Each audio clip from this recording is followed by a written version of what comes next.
तक?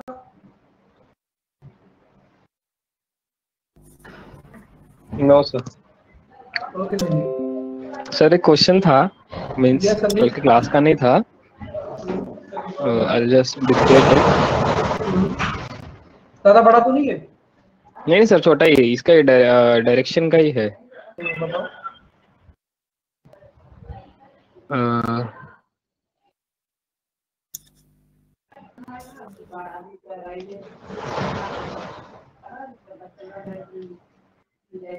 Yes sir, the distance between N and P is 50 meters. N and P is 50. Yes sir, and that between Q and R is 40 meter. ठीक है। Q is to the west of R. Q is to the west of R, ठीक है, ऐसे तरीके से Yes. होगा फिर, इस तरीके से आप बना लो। चेंज कर देने दो। Q is to the west of R, correct? Q Yes is sir. to the west of R. Which is to the east of N. Q is to the west of R, which is या कि who is? Q is to the west of R, ठीक है, आगे बोलो।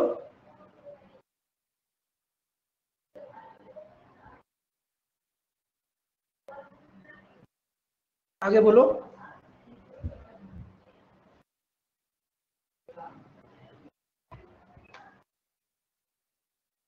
संदीप।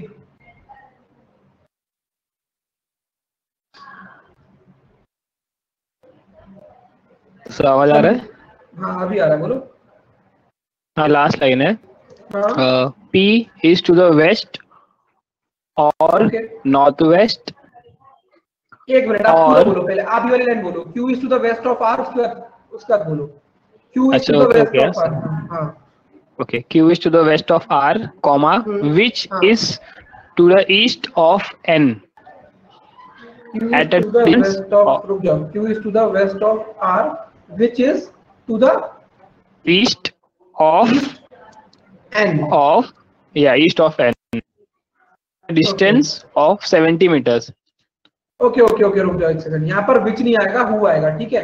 एक बार पूरा statement वापस से बोलना। ठीक है सर। स्टार्ट ना। हाँ पूरा। The distance between N and P नहीं ये is वाला 50 meters. अच्छा, Q and R वाला, okay okay. Q is to the west of R, which is to the east of N. ऐसा है, तो which की जगह सर who आएगा। हाँ एक minute, which is to the east of N. Yes, at a distance of 70 meters. Distance of 70 metre, इसका मतलब क्या हो गया? यहाँ पर डिस्टेंस ये वाला कितना हो जाएगा, ये 70, तो ये जो डिस्टेंस है 30 हो जाएगा, ठीक है, बीच वाला। Okay okay. And sir last line है, P is to the west और नॉर्थ वेस्ट और नॉर्थ ऑफ Q. ओके एक सेकंड रुको, थोड़ा सा ना छोटा पड़ रहा है, इसको बड़ा बनाता हूँ। यहाँ पे R है, यहाँ पे N है, यहाँ पे 30, यहाँ पे Q, यहाँ पे 40, ठीक है। अभी वापस एक बार बोलना, P के बारे में क्या बोल रहे हो आप? P is to the, yes sir, P is to the west और नॉर्थ वेस्ट और north of Q. North of Q, ठीक है। या तो P की पोजीशन ये होगी, ठीक है। अब क्या बोल रहा है? P is to the west और north waste, north west, yes sir. Q, तो इसका नॉर्थ वेस्ट होने का मतलब क्या, किस तरह हो जाएगा? इस तरफ कहीं भी। सर आप स्क्रीन पे कुछ लिख रहे हैं? जी यहाँ पर अभी लिखा मैंने, ठीक है। या क्या बोल रहा है? या वेस्ट बोल रहा है, तो वेस्ट मतलब इस तरफ, ठीक, ये हो जाएगा। देखो P is to the west of Q और नॉर्थ वेस्ट ऑफ Q और to the north of Q। अब यहाँ पर आपको ये क्या दे रखा है? ये डिस्टेंस दे रखा है, सब में कितना कितना, या तो N और P के जो दे रखा है ये 50 होगा, या तो अगर ये पोजीशन है तो ये 50 होगा, और अगर ये पोजीशन है तो ये 50। इस तरीके से इस बार ये बना अरेंजमेंट। अब क्वेश्चन क्या है? In which direction is R with respect to P? R with respect to P. तो यहाँ से अगर देखोगे तो ये हो जाएगा साउथ ईस्ट, यहाँ से भी साउथ ईस्ट, यहाँ से देखोगे तो ईस्ट हो जाएगा। तो इसका आंसर होगा या तो साउथ ईस्ट या ईस्ट, या तो फिर उसमें ऑप्शन होगा, उस पर डिपेंड करेगा। सर ऑप्शन में 3 दिया था, 1 was north, 2nd was west and 3rd was south east and 4th was either 2 और 3। एक मिनट, पहला क्या था sir? North, 2nd was east and 3rd was south east. हाँ, तो चौथा आप बोल रहे हो सेकंड या थर्ड में से, तो ये दोनों में से हो रहा है either 2 और 3। तो सर मैंने साउथ ईस्ट मीन्स, मुझे लगा साउथ ईस्ट रहेगा तो मैंने साउथ ईस्ट मीन्स आंसर दिया था, पर वो रॉन्ग होके either 1 और 2 हो गया। हाँ, अगर पी की पोजीशन ये है और अगर, क्योंकि पी की पोजीशन कंफर्म नहीं है ना, इन दोनों पी की पोजीशन के हिसाब से देखोगे तो आर आपका साउथ ईस्ट में है, करेक्ट। यहाँ से भी देखोगे तो भी साउथ ईस्ट है, यहाँ से देखोगे तो भी साउथ ईस्ट है। लेकिन अगर इस पोजीशन से देखोगे तो क्या करनी, ये क्या कौन सी पोजीशन है, ये ईस्ट है, नॉर्थ। हाँ सॉरी, ईस्ट हो जाएगी। ठीक है, आया समझ में? जी सर। ठीक है, सब लोग कनेक्ट हो चुके हैं, ठीक है। मुझे, हाँ बोलिए। हेलो बोलिए सर, इस क्वेश्चन में इन्होंने बोला था कि P is to the east of N, I guess, नहीं, हाँ कुछ ऐसे बोला था, which is करके जो बोले थे लोग लाइन, वो एक बार और रिपीट कर सकते हैं क्या? वो देखो, अभी ये इसका डाउट था इसलिए मैंने क्लियर किया। वो क्वेश्चन आने दो मेरे सामने, इस तरीके से क्लियर करना थोड़ा मुश्किल है क्योंकि मेरे पास स्टेटमेंट नहीं है, ठीक है। तो ये क्वेश्चन जब आएगा, इसको आप मुझे संदीप भेज देना, उसके बाद मैं क्लास में लूंगा, ठीक है। क्योंकि ऐसे मैं उससे पूछूंगा, आपको बताऊंगा, पूरा क्लास का टाइम वेस्ट होगा, ठीक है। Okay sir. ओके, कल कौन से क्वेश्चन पर हम लोगों ने कंप्लीट किया था, मुझे भेज देना संदीप ये क्वेश्चन, ठीक है ठीक है सर, ठीक है। बोलिए सर। आप लोग इधर वाला केस बता दीजिए। सॉरी, लोज का इधर ऑल वाला केस किसका कह रहे हो? इधर ये टॉपिक कंप्लीट कर ले फिर बता दूंगा, ठीक है। चलो पहले ये बताओ कौन से क्वेश्चन पर हम लोग कल हमने कहाँ तक कंप्लीट किया था,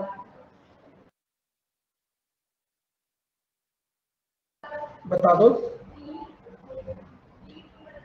जल्दी से बता दो।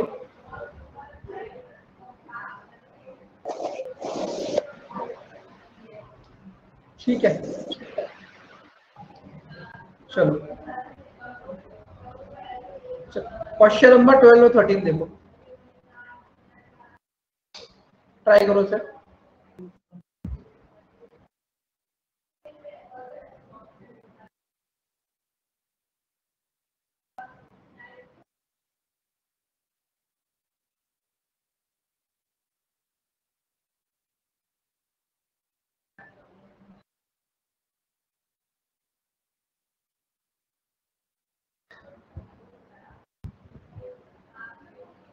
देखो खुशी, अगर आप वो चीज पूछ रहे थे विच के बारे में, तो एक्चुअल में क्या होता है, ये विच होता है और जो हु होता है ना, इनका सेम रोल होता है। ये क्या होता है, ये जब मैं क्वेश्चन आ जाएगा ना तब मैं आपको ज्यादा बेटर समझा पाऊंगा, क्योंकि मेरे पास स्टेटमेंट नहीं है अभी, ठीक है। तो अभी मैं संदीप से पूछूंगा फिर आपको बोलूंगा, तो उस पर टाइम बहुत जाएगा, ठीक है। ओके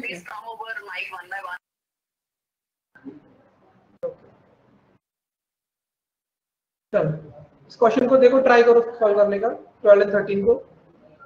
आज लास्ट में मैं बता दूंगा, ठीक है, टेंशन मत लो, सुना चाहिए, मैं लास्ट में सिलोजिज्म का मैं बता दूंगा आपको, इधर और ना।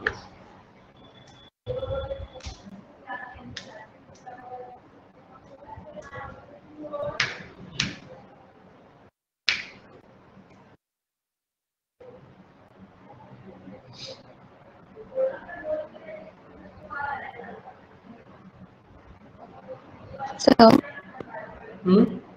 एक्चुअली मैंने कल की क्लास मिस हो गई थी मेरी, तो मैं, अगर ये कोई डिफरेंट कॉन्सेप्ट है तो एक बार आप प्लीज मुझे समरी दे सकते हैं ताकि मैं इन क्वेश्चंस को अटेम्प्ट कर पाऊँ। समरी तो ऐसे अभी क्वेश्चन सॉल्व करूंगा, ठीक है। Okay sir. और प्लीज एक रिक्वेस्ट है, अगर क्लास आप लोग मिस कर देते हो तो आपकी रिस्पॉन्सिबिलिटी बनती है कि नेक्स्ट क्लास में आने से पहले आप रिकॉर्डेड सेशन को देख के आओ, ठीक है बेटा?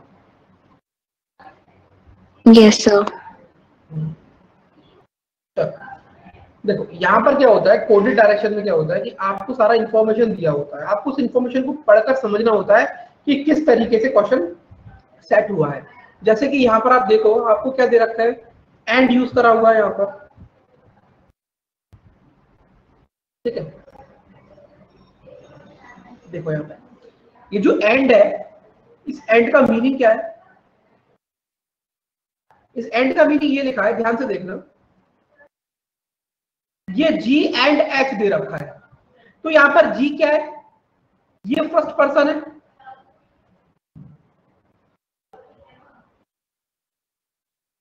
और ये I को लगा देंगे, और H क्या है आपका? ये सेकंड पर्सन है। ये फर्स्ट पर्सन है, ये सेकंड पर्सन है, ठीक है। तो क्या हुआ, क्या समझ में आया इससे कि जो भी डाटा दिया जाएगा वो फर्स्ट पर्सन का सेकंड पर्सन के रिस्पेक्ट में दिया जाएगा, और ये चीज सब जगह है।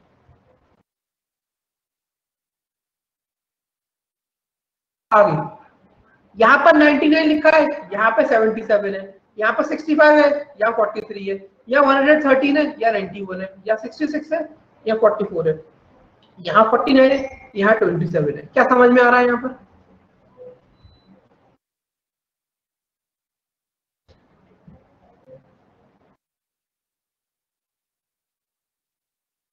यहाँ पर जितना भी डिस्टेंस दिया जाएगा उसमें से -22 करना है आपको, ठीक है। अब यहाँ पर एंड का मतलब क्या है? साउथ डायरेक्शन, तो यहाँ पर साउथ की जगह इसको प्लेस कर लो। परसेंट का मतलब क्या है? ईस्ट डायरेक्शन, तो परसेंटेज यहाँ आ जाएगा। एट द रेट का मतलब क्या है? इसको थोड़ा सा ऊपर बनाता हूँ क्योंकि आई थिंक हमें यहाँ पर स्पेस की रिक्वायरमेंट होगी, तो इसको मैं इधर रखता हूँ।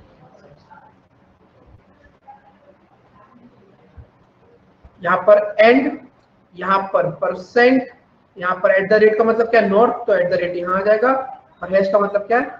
वेस्ट, तो वेस्ट यहाँ आ जाएगा। अब यहाँ पर आगे क्या दे रखा है? देखिए एंड और हैश का यूज कर रहा है, तो एंड का मतलब क्या है? साउथ, हैश का मतलब क्या है? वेस्ट, तो ये क्या बन जाएगा? South waste.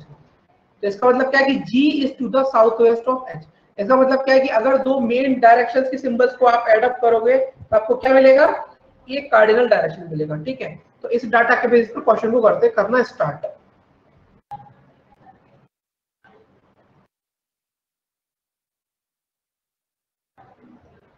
देखो क्या लिखा है यहाँ पर?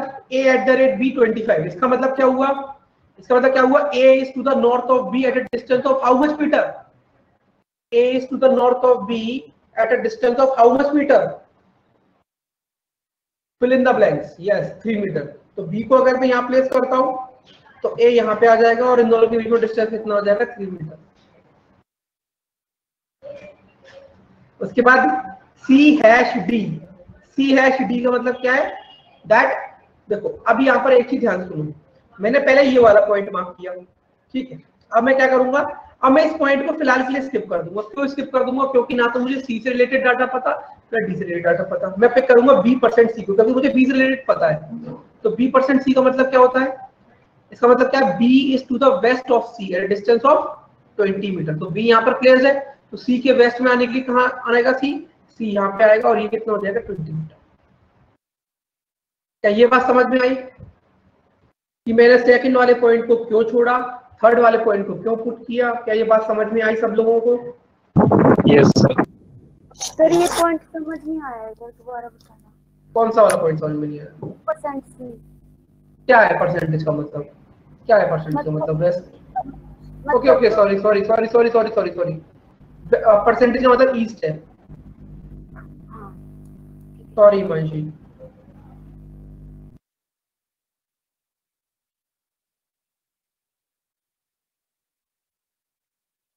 परसेंटेज का मतलब ईस्ट है, ठीक है। तो B% का मतलब होगा that B is to the east of C। तो मैंने सही तो बनाया था। इसका मतलब क्या है? ईस्ट है ना, तो B% का मतलब क्या होगा? B is to the east of C। तो B तो ऑलरेडी यहाँ सिचुएटेड है, तो C को अगर यहाँ प्लेस करूंगा तभी तो B उसके ईस्ट में होगा। तो डिस्टेंस कितनी होगी? 20 मीटर। सही बनाया था मैंने। क्या दिक्कत आ रही है मानसी?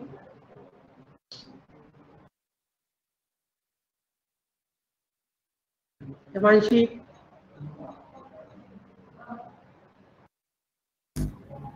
सर आ गया समझ। ठीक। अब उसके बाद अब यहाँ पर आपने पुट कर लिया था, आप सेकंड वाले पॉइंट को पुट कर सकते, क्योंकि आपको C से रिलेटेड डाटा मिल चुका है। तो C#D का मतलब क्या होगा बेटा? ध्यान से सुनना, that C is to the west direction of D। तो सी तो यहाँ प्लेस्ड है, तो सी को डी के वेस्ट में होने के लिए डी को यहाँ पे आना पड़ेगा। और ये 38 का मतलब क्या होगा, 22 कम करोगे तो कितना बचेगा 16। इसका मतलब ये है कि C is to the west of D at a distance of 16 metre. तो इसका मतलब क्या, ये 20 दे रखा है, तो इसका मतलब डी यहीं आएगा कहीं ना कहीं। ये पूरा 20 था, ये 16 है, तो ये कितना हो जाएगा, 4 हो जाएगा। क्या यहाँ तक पहले 3 पॉइंट समझ में आए सब लोगों को? क्या ये 3 पॉइंट समझ में आए सब लोगों को? चलो उसके बाद 4th पॉइंट, ई परसेंट डी का मतलब क्या है? ई परसेंट डी का मतलब है E is to the east of D at a distance of 52। 52 minus 22 करोगे तो कितना बचेगा, 30 मीटर बचेगा। इसका मतलब क्या हुआ, E is to the east direction of D at a distance of 30 metre. E यहाँ पे आ जाएगा, ये 4 है तो ये कितना हो जाएगा 26, क्योंकि 30 है टोटल। ठीक, आगे देखते हैं जी हैश एफ। देखो अब मेरी बात को एक बार फिर ध्यान सुनना, आपको जी और एफ से रिलेटेड कोई डाटा नहीं दिया तो इसको स्किप कर दो फिलहाल के लिए, ठीक है। और जी एंड एच को, इसको भी फिलहाल के लिए स्किप कर दो, इसको हम देखेंगे लास्ट में, क्योंकि ना तो आपको जी एच और एफ तीनों रिलेटेड कोई डाटा नहीं पता, ठीक है। अब देखो आई एंड ई, इसका मतलब क्या है? इसका मतलब ये है कि I is to the south of E at a distance of 6 metre. क्या ये बात समझ में आई यहाँ तक? क्या यहाँ तक बातें समझ में आ रही हैं? Yes sir. उसके बाद क्या है, F at the rate I. F at the rate का मतलब क्या है, that F is in the north of I at a distance of 8 metre. तो देखो ये 6 हो गया, तो यहाँ पर 2 और हो जाएगा और एफ यहाँ आ जाएगा। क्या यहाँ तक समझ में आया? बताते चलो बेटा, मैं अंतर्यामी नहीं हूँ। आप कहोगे हाँ तो हाँ, ना तो ना। अभी आंसर कर रहे हो सिर्फ संदीप, बाकी लोग चुप बैठे हैं। मैं कोई बाबा नहीं हूँ मुझे नहीं पता चल रहा आपको समझ में आ रहा है या नहीं आ रहा, इसलिए आपकी हामी की जरूरत है मुझे। इसलिए कृपया बालक बालिकाओं थोड़ा सा कोऑर्डिनेट करें। चलो उसके बाद एफ एट द रेट आई हो गया, ये हो चुका पॉइंट आपका। अब W eight the rate F. W eight the rate F का मतलब क्या बेटा? W eight the rate F का मतलब ये है कि W is in the north of F at a distance of how much meter? 17 meter. So W is in the north of F at a distance of 17 meter. ठीक, उम्मीद करते हैं यहाँ तक कहानी क्लियर होगी। आगे ये पॉइंट कर लिया, ये कर लिया, रिमेनिंग कौन सा था? ये वाला और ये वाला पॉइंट। तो G हैश F का मतलब क्या है? G हैश F का मतलब ये है कि G is in the west of F at a distance of what? At a distance of 64 minus 22, that is 42 meter. तो देखो मेरी बात को ध्यान सुनना, ये वाला जो पॉइंट है ये स्ट्रेट लाइन में नहीं है, क्योंकि E और F के बीच में 2 मीटर का डिस्टेंस है और A और B के बीच में 3 मीटर का डिस्टेंस है। इसका मतलब क्या है कि F A से नीचे है 1 मीटर, ठीक है। अब देखो G जो है कहाँ गया? G जो है F के वेस्ट डायरेक्शन में कितना मीटर? 42 मीटर। कितना मीटर? 42 मीटर, ठीक है। तो देखो ये कितना है, एक सेकेंड, हाँ ये कितना है? 42 मीटर है, ठीक है। ये कितना है? 26। ये कितना है? 20।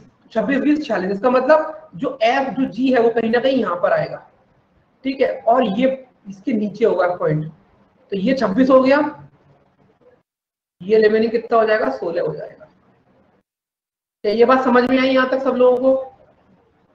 देखो मेंस लेवल का है ये, SBI PO मेंस में आया हुआ क्वेश्चन है ये, ठीक है। yes. तो ध्यान से बारीकी से देखो, इतनी आसानी से नहीं होता है। PO मेंस के क्वेश्चन बहुत टफ आते हैं। ये वाला समझ नहीं आया है, वो बताना। क्या नहीं समझ में आया? पहले आप मुझे ये बताओ, तो मैं आपको बताऊंगा कि कैसे कैसे हुआ है। बताओ ये जो आपने ऐप से खींचा है जी पे, बेटा ये क्या लिखा है? जी हैश एफ। हैश का मतलब क्या है कि वेस्ट डायरेक्शन में। इसका मतलब ये है कि जी जो है एफ के वेस्ट में है, डिस्टेंस दे रखी 64। 64 में से कितना घटाना है? 22 घटाना है। तो 22 घटाओगे तो क्या आएगा? 42। 42 हो गया। अब ध्यान देने वाली बात यहाँ ये थी कि एफ और ई के बीच का डिस्टेंस 2 था, ए और बी के बीच का डिस्टेंस 3 था। तो क्या ए और एफ सेम लाइन में हो सकते हैं? बिल्कुल नहीं हो सकते, क्योंकि 1 मीटर ऊपर है ए एफ से।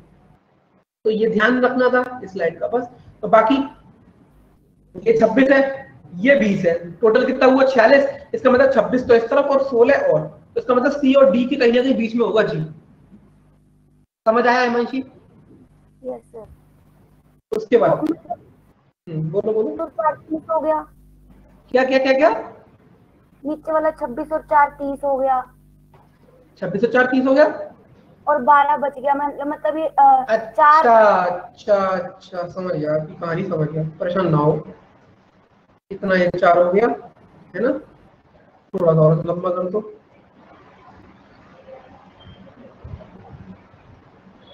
ठीक है अब? हाँ अब आ गया। चलो फिर क्या दे रखा है? G and H. G and H का मतलब क्या होगा बेटा? जो जी है वो एच के कहाँ पे होगा? साउथ में होगा। कितने डिस्टेंस पे? 15 मीटर के डिस्टेंस पे। तो देखो एच आपका आ जाएगा यहाँ पे कहीं, और ये डिस्टेंस कितनी हो जाएगी?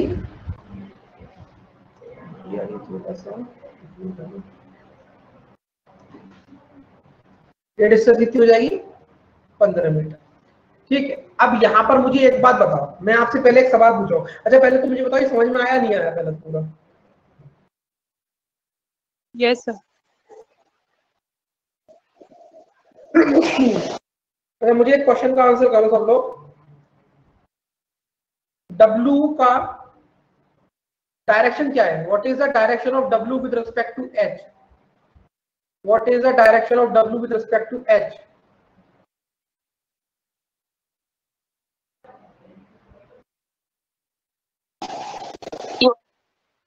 साउथ वेस्ट होगा। What is the direction of W with respect to south west होगा?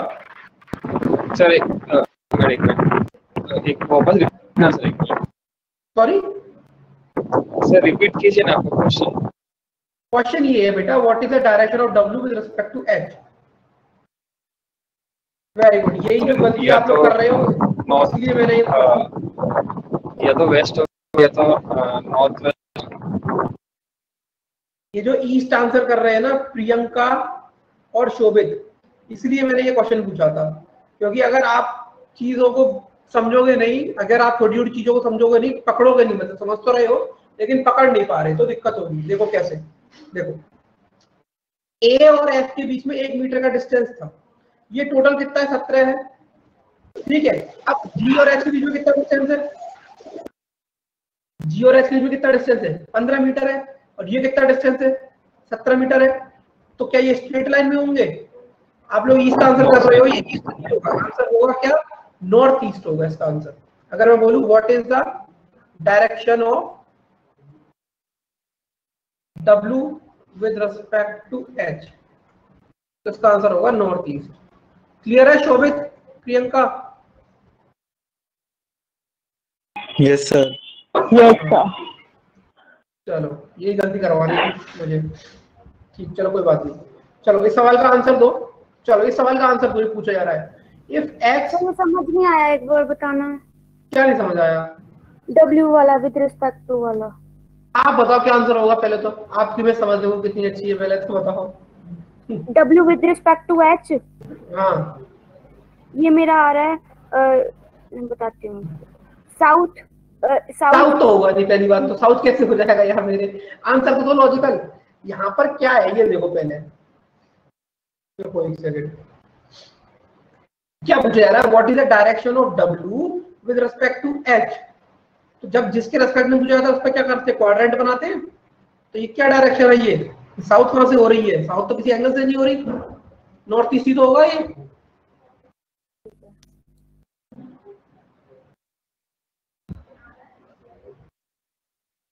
हिमांशी ठीक है सर।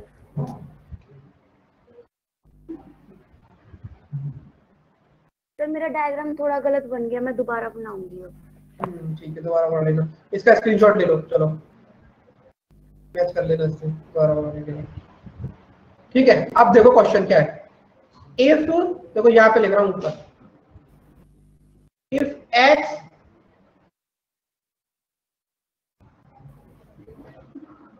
अरे यार ये, if x at the rate g 23 metre है, then what is the distance between a and x? बताओ, आंसर बताओ इसका। सर सी ऑप्शन है। सी ऑप्शन, चलो देखते हैं।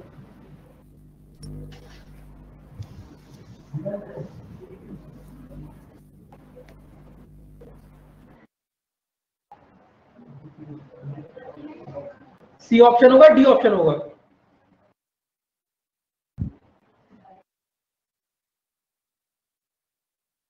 देखो x at the rate g 23 का मतलब क्या हुआ पहले तो वो समझो। इसका मतलब ये हुआ कि x is in the north direction of g at a distance of 1 metre. ये बात समझ में आई? x at the rate g 23 metre का मतलब ये है कि x is in the north of g at distance of 1 metre. ये बात समझ में आई या नहीं आई? Yes sir. जी सर। अब x इससे 1 मीटर ऊपर है सिर्फ और सिर्फ, है ना? और तो फिर इसका मतलब क्या हुआ, इस लाइन में और इस लाइन में 1 मीटर का डिस्टेंस था। इसका मतलब ये हुआ कि x और a स्ट्रेट लाइन में हो गए। तो x और a स्ट्रेट लाइन में हो गए तो ये कितना है, 12 और 4 16। समझ में आया?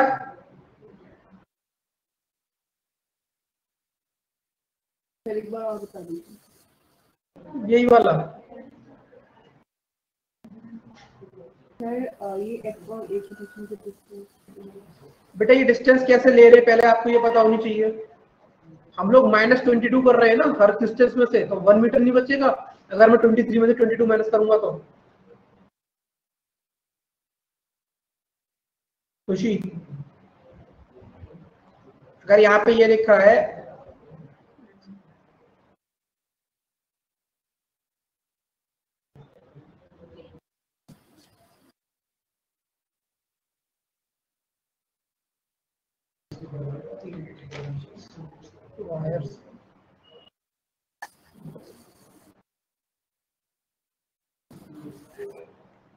देखो पहले तो इस चीज का मीनिंग समझो। x at the rate g का मतलब क्या है? x at the rate g का मतलब ये है कि x is in the north of g। ठीक है, अब ब्रैकेट में क्या लिखा है 23। यहाँ पर बेटा जितना भी डिस्टेंस दे रखा है सब में से 22 माइनस करके बता रहे हैं नहीं बता रहे यहाँ पे? खुशी, yes sir.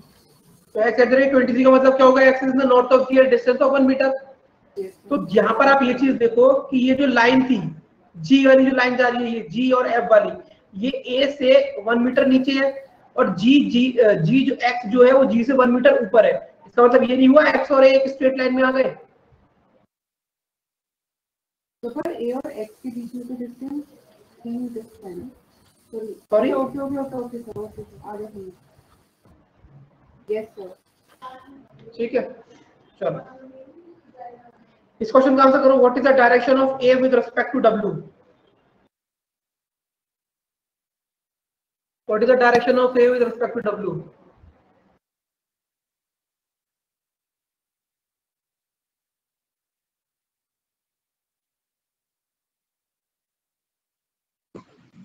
Sir south west होगा। साउथ वेस्ट होगा sir. Yes.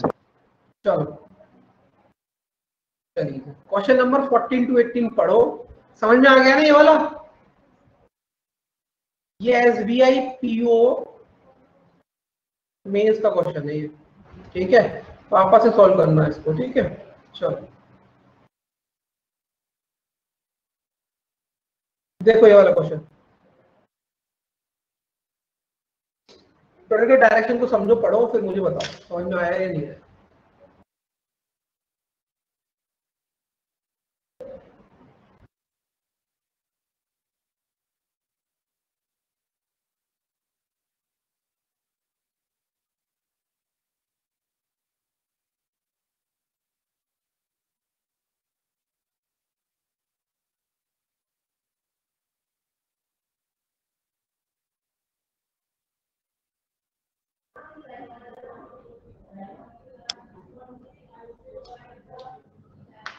Second to first person है। ठीक है, ठीक है,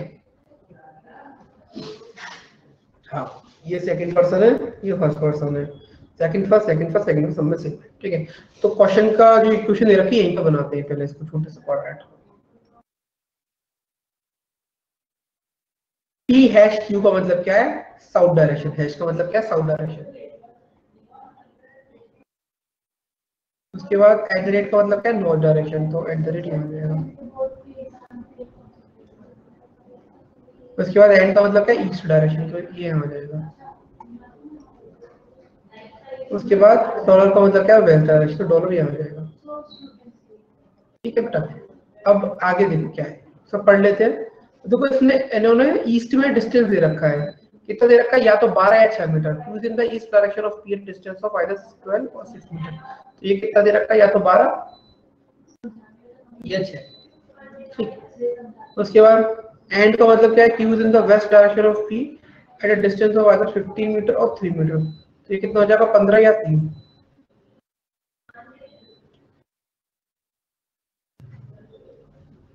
उसके बाद P हैश एंड Q, इसका मतलब देखो क्या है, हैश का मतलब क्या था, साउथ है, और एंड का मतलब क्या था आपका, एंड का मतलब था ईस्ट, तो क्या हो जाएगा, साउथ ईस्ट।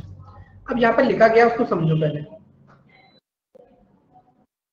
इसका मतलब ये है कि Q और P is in the south waste direction of P और Q।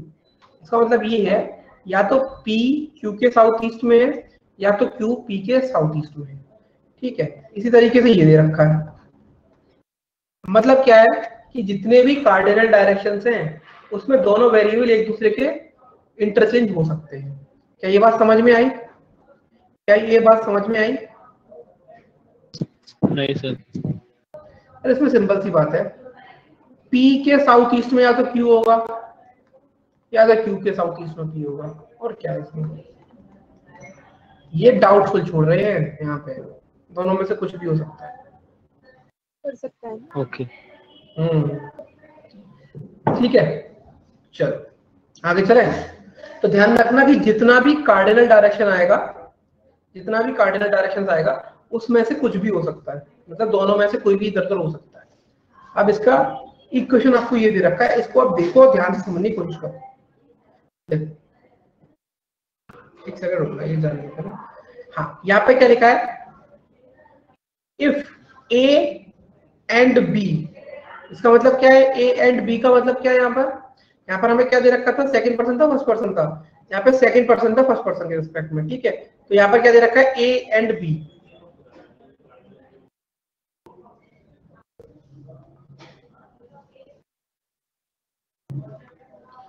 A एंड B का मतलब क्या है, यहाँ पर ये जो B है that is the second person is to the east of A, correct. समझ आया ये पॉइंट? A एंड B का मतलब क्या है, यहाँ पर ये जो B है that is the second person is to the east of A, that is the first person. समझ आया ये पॉइंट? Yes sir. तो थोड़ा सा और दूर करो। और डिस्टेंस कितनी दे रखी है, या तो 12 या 6, इन दोनों में से कोई एक डिस्टेंस है, या तो 12 है या तो 6 है। आगे देखो, B हैश एंड, हैश का मतलब क्या होता है, साउथ, ठीक है, और एंड का मतलब क्या होता है, ईस्ट। इसका मतलब क्या है, या तो B C के साउथ ईस्ट में है या तो C B के साउथ ईस्ट में है। मतलब कहने का ये है, या तो ये वाली कंडीशन है या तो ये वाली कंडीशन है। समझ आई ये बात?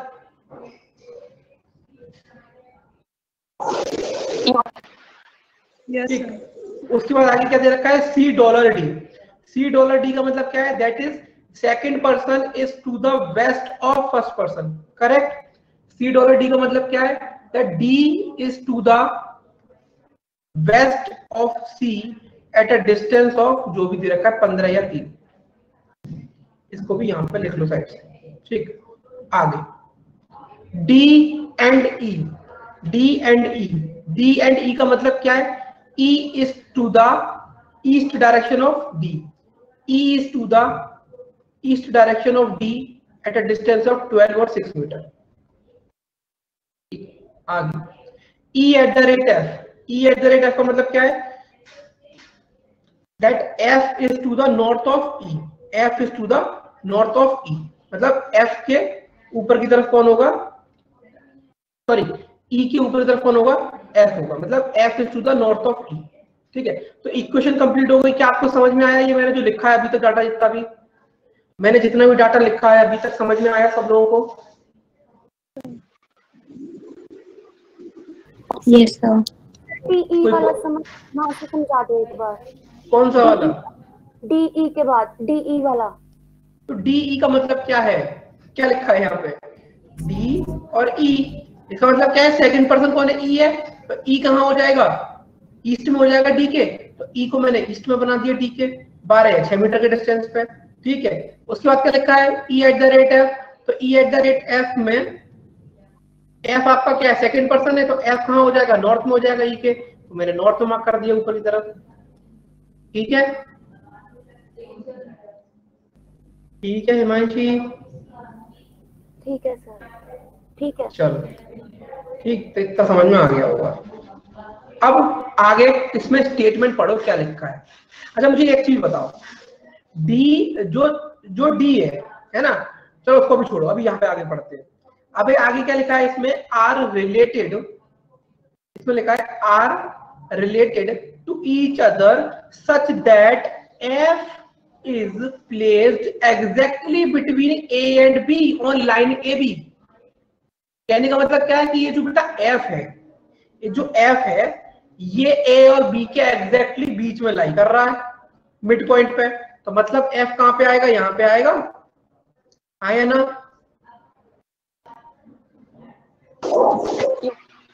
यस। अब एफ कहां था, एफ ई के नॉर्थ में था, इसका मतलब क्या है कि ई नीचे आएगा, इतना कंफर्म है ना? ई नीचे ही तो आएगा। Yes yes sir. अब बात को थोड़ा ध्यान से सुनो, एफ तो नॉर्थ में, ई की कोई दिक्कत नहीं। एक चीज बताओ, सी के वेस्ट में डी था और डी के ईस्ट में ई था, तो क्या यहां से मैं ये चीज बोल सकता हूं कि ये जो डी, सी और ई है ये एक स्ट्रेट लाइन में लाई कर रहे होंगे? क्योंकि सी के वेस्ट में डी है, डी के ईस्ट में ई है, तो मतलब एक सीधी रेखा में लाई कर रहे होंगे डी, सी और ई। हाँ या ना? Yes Himanshi? Yes yes sir. Yes sir, आ गया समझ। आ गया समझ में? अब देखो, अब मुझे बताओ कौन सा, जब आपको ये बात मालूम पड़ेगी कि डी, सी, ई तीनों एक लाइन में लाई कर रहे हैं, तो ये बताओ ये वाली कंडीशन सही होगी पहली वाली, या ये वाली कंडीशन सही होगी दूसरी वाली?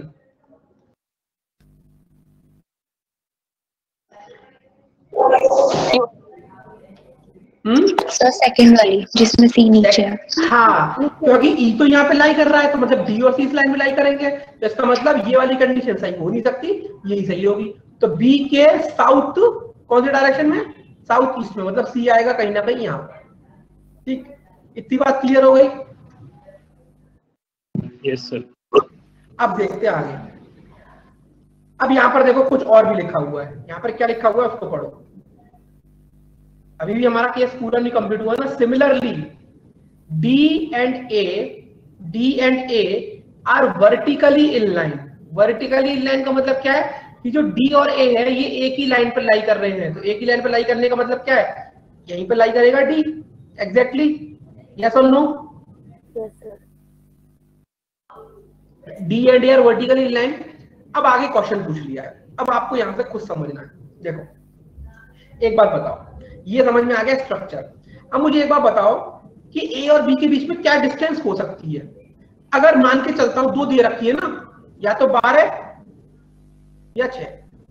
अगर मैं 6 लेता हूं तो इसका मतलब क्या होगा, ए और एफ 3 और एफ और बी 3। सही बात है? सही बात है नहीं सही बात है? अगर मैं 6 लेके, अब अगर ए और एफ के बीच में 3 मीटर की दूरी है तो डी और ई के बीच में तो 3 मीटर होना चाहिए, क्योंकि लेकिन डी और ई के बीच में तो दो कंडीशन बन रही है, या तो 12 है, इसका मतलब ए और बी के बीच में 6 मीटर का डिस्टेंस नहीं हो सकता, नहीं हो सकता। इसका मतलब कितना होगा, ए और बी के बीच में 12। तो 12 होगा तो ये भी 6 हो जाएगा और ये भी 6 हो जाएगा। जब ये दोनों 6-6 हैं तो ये भी 6 हो जाएगा। कहानी समझ में आई ये वाली? ठीक है, अब ठीक है, अब देखते हैं आगे हमारे पास क्या बचा है। ये पुट कर लिया, ये हो गया, अब ये भी हो गया। अब इसको पुट करते हैं। देखो डी और सी के बीच में कितना डिस्टेंस दे रखा है, 15 या 3। तो 3 तो किसी हाल में हो ही नहीं सकता, है ना? 3 तो हटा दो, बचा 15। तो जब ये 6 है तो ये अपने आप 9 हो जाएगा। बन गया पूरा क्वेश्चन। समझ में आया या नहीं आया बताओ? Yes sir. ठीक है, अब क्वेश्चन क्या है देखो यहाँ पे, what is the possible shortest distance between F and B when DE that is length of segment DE is less than DC by 2 and EC is less than 10 metre. देखो EC less than 10 metre है, बिल्कुल है भैया, 9 है। D less than DC by 2 है, तो देखो DC कितना है 9 और 6 15, 15 को 2 से भाग लगाओगे तो 7.5। D कितना है 6, DC बाई 2 कितना है 7.5, तो D is less than DC by 2 हो गया, ये कंडीशन भी सेटिस्फाई हो गई। तो जब अगर ये कंडीशन सेटिस्फाई करा रहे हो तो वो ये पूछ रहा है then what is the possible shortage distance between F and B। तो possible shortage distance between F and B कितना होगा, 6 मीटर ही तो होगा। बताओ इसको दिक्कत है।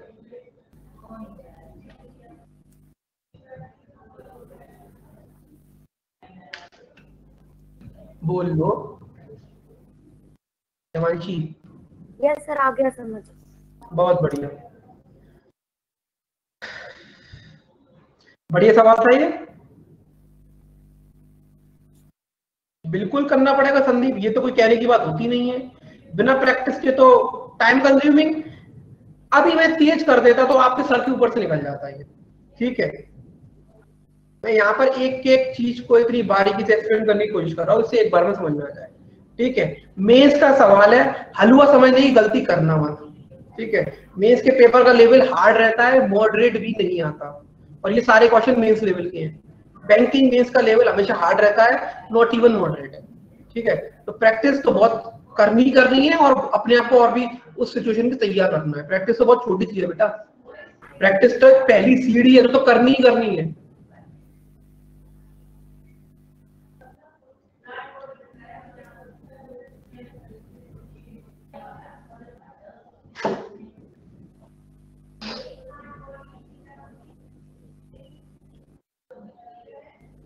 प्रतिभा सरन, प्रियंका, शेरू गांधी, शोभित, सिद्धार्थ, सिमरनप्रीत कौर, सोनाक्षी, वसीम,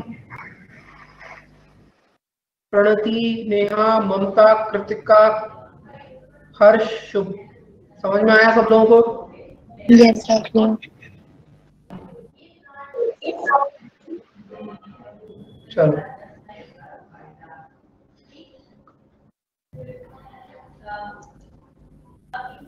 ठीक है,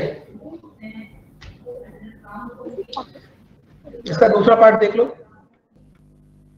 What is the probable direction of A with respect to F? What is the probable direction of A with respect to F? A का डायरेक्शन क्या है with respect to F? क्या होगा, वेस्ट डायरेक्शन, ठीक है। चलो अब मेरी बात को ध्यान से सुनना सब लोग। ये वाला जो आपको डाटा दिया हुआ था, ये वाला 14 to 18 में है ना, तो आपने 40 50 सॉल्व किया। अब आपका होमवर्क में बता रहा हूँ क्या करना है। आपको क्वेश्चन 16, क्वेश्चन 17 और क्वेश्चन 18 खुद से ट्राई करना है पहले तो, ठीक है। ये कौन से डाटा के हिसाब से है, ये जो डाटा आपको दिया हुआ है 14 to 18, ठीक है। इसको आप लोग करोगे और कल फिर हम लोग नेक्स्ट क्लास में इसका आंसर डिस्कस कर लेंगे, नहीं आएगा तो क्वेश्चन डिस्कस कर लेंगे, ठीक है। अब मैं यहाँ पर सिलोजिज्म का जो आपका कॉम्प्लीमेंट्री पेयर है उसको डिस्कस कर लेता हूँ, ठीक है। पीपीटी मिलेगी, पीपीटी अभी मिलेगी बिल्कुल क्लास के बाद, और प्रैक्टिस शीट भी मिलेगी।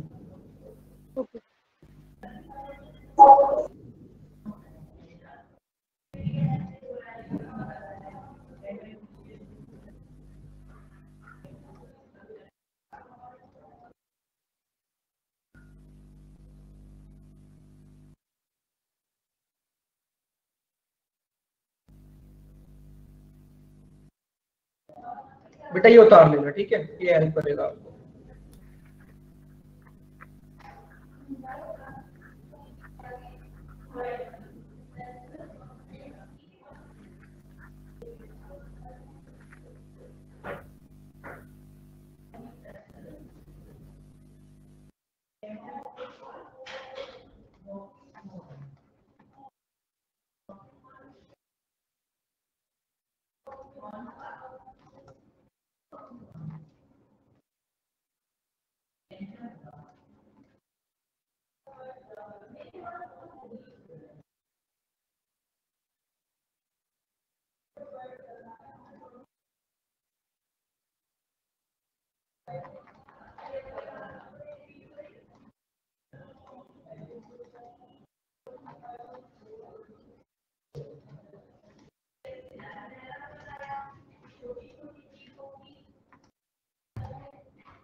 ठीक है, उतार लिया।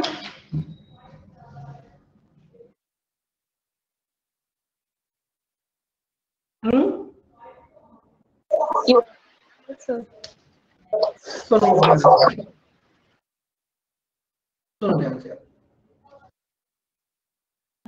देखो आपको पता है जैसे कि ये लिखा है आपके सामने ऑल एज पी, ये जो पहला टर्म होता है आता है वेरिएबल, इसे हम बोलते हैं क्या है, सब्जेक्ट। तो दूसरे वाले वेरिएबल को क्या बोलते हैं, प्रेडिकेट। देखो बेटा, कॉम्प्लीमेंट्री पेयर लगाने से पहले एक चीज हमेशा याद रखो, कॉम्प्लीमेंट्री पेयर सिर्फ वहां पे लगता है, कॉम्प्लीमेंट्री पेयर हमेशा वहां पे लगता है जहां पर दिए हुए दो, कितने, दो, क्योंकि इसका नाम क्या है, कॉम्प्लीमेंट्री पेयर। कहां पे लगेगा, जहां पे दो पेयर मिलेंगे। कैसे पेयर मिलेंगे, जहां पर भी अप्लाई करोगे सबसे पहले ध्यान रखना है कि वो दोनों के दोनों कंक्लूजन आपके क्या होने चाहिए, फॉल्स होने चाहिए। ठीक, दूसरी चीज, फॉल्स होने के बाद ये देखो क्या उसमें उन दोनों कंक्लूजन में, इन दोनों में से, उन तीनों में से कोई भी कॉम्प्लीमेंट्री पेयर लग रहा है, जैसे कि सम प्लस सम नॉट, जैसे कि some A is B some A is not B, some plus no, या ऑल प्लस सम नॉट। अगर लग रहा है, जैसे फॉर एग्जांपल पहला वाला लग रहा है सम प्लस सम नॉट, ठीक, तो अब जब ये दूसरी चीज चेक कर ली तो उसमें ये देखो क्या दोनों में सब्जेक्ट प्रेडिकेट सेम है, क्या दोनों में सब्जेक्ट प्रेडिकेट सेम है। अगर सब्जेक्ट प्रेडिकेट सेम है तो वो एप्लीकेबल होगा। सम प्लस नो है, सब्जेक्ट प्रेडिकेट देखो सेम है, एप्लीकेबल होगा। ऑल प्लस सम नॉट बन रहा है, सब्जेक्ट प्रेडिकेट सेम है, एप्लीकेबल होगा, लेकिन यहां पर सम प्लस सम नॉट में आपको ये नहीं ध्यान देना, ना आपको सम प्लस नो के केस में ये ध्यान देना कि सब्जेक्ट प्रेडिकेट अगर इंटरचेंज हो जाए तो भी complementary pair that is either और एप्लीकेबल होगा। लेकिन अगर ऑल प्लस सम नॉट की बात होगी और सब्जेक्ट प्रेडिकेट अगर सेम है लेकिन इंटरचेंज हो रहे हैं तो ऑल प्लस सम नॉट के केस में एप्लीकेबल नहीं होगा, नॉट एप्लीकेबल। समझ आया?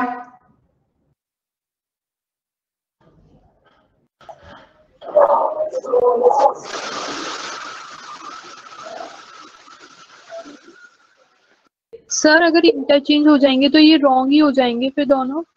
हाँ, अगर ऑल प्लस सम नॉट के केस में इंटरचेंज हो रहे हैं तो आंसर आपका नाइदर नॉर रहेगा फिर, और बाकी पांचों केसेस में आइदर और होगा।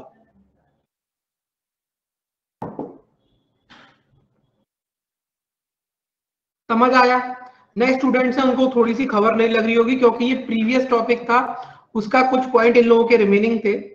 ठीक है, वो टॉपिक मैंने नहीं पढ़ाया था, किसी और सर ने पढ़ाया था, तो इन लोगों के कुछ पॉइंट्स रिमेनिंग थे, वो मैंने यहाँ पर बता दिए। ठीक है, बाकी जो नए स्टूडेंट्स हैं उनको टेंशन लेने की जरूरत नहीं है, वो टॉपिक मैं पढ़ाऊंगा जब, तो आपको पूरा शुरू से लेके स्टार्टिंग से लेके एंड तक वो मिलेगा। ठीक है, सोनाक्षी क्लियर है अभी कॉम्प्लीमेंट्री पेयर कहाँ लगता है कहाँ नहीं लगता? Yes sir. बेटा रीस्टेटमेंट एक अलग चीज हो गई ना, रीस्टेटमेंट का कॉम्प्लीमेंट्री पेयर से क्या मतलब है संदीप? रीस्टेटमेंट एक अलग चीज है, यहाँ पर बात हो रही है कॉम्प्लीमेंट्री पेयर की।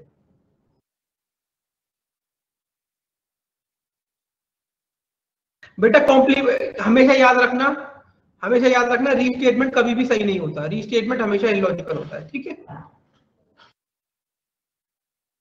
ठीक, ओके। Himanshi yes sir. बहुत डाउट रहते हैं हिमांशी को, सही समझ में आ रहा है हिमांशी? सर अभी मैं मतलब आराम से देखूंगी तब मुझे समझ आएगा। ठीक है बेटा, आराम से देखना। ठीक है, चलो कोई बात नहीं, चलो ठीक है। तो डिस्टेंस एंड डायरेक्शन मेरी तरफ से कंप्लीट हो गया है। एक लास्ट क्वेश्चन बचा था तो मैंने होमवर्क के लिए दे दिया, उम्मीद करता हूँ आपको ज्यादा बर्डन नहीं लगेगा। उस क्वेश्चन को ट्राई करना, ट्राई करने के बाद आंसर निकालना। कल क्लास में, नेक्स्ट क्लास में आंसर डिस्कस करेंगे। अगर आंसर नहीं आएगा, सॉल्यूशन समझ में नहीं आएगा तो उसको सोल्व करके दिखाऊंगा, और बाकी उसके बाद हम नया टॉपिक स्टार्ट करेंगे जो है आपका इनइक्वालिटी। ठीक है, थोड़ी देर में आपके पास डिस्टेंस एंड डायरेक्शन की क्लास पीपीटी और वर्कशीट, अभी दोनों हम बस 5-10 मिनट में पहुंच जाएंगे। ठीक है, यस सर। कोई समस्या, कोई परेशानी किसी और बालक बालिका को?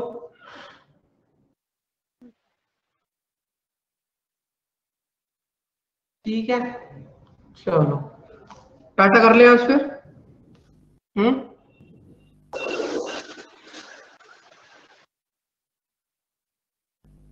ठीक है, चलो वसीम। ओके, वसीम, संदीप, ममता, खुशी, प्रियंका। ठीक है, चलो हिमांशी, मिलते हैं नेक्स्ट क्लास में। Bye bye, take care. Okay.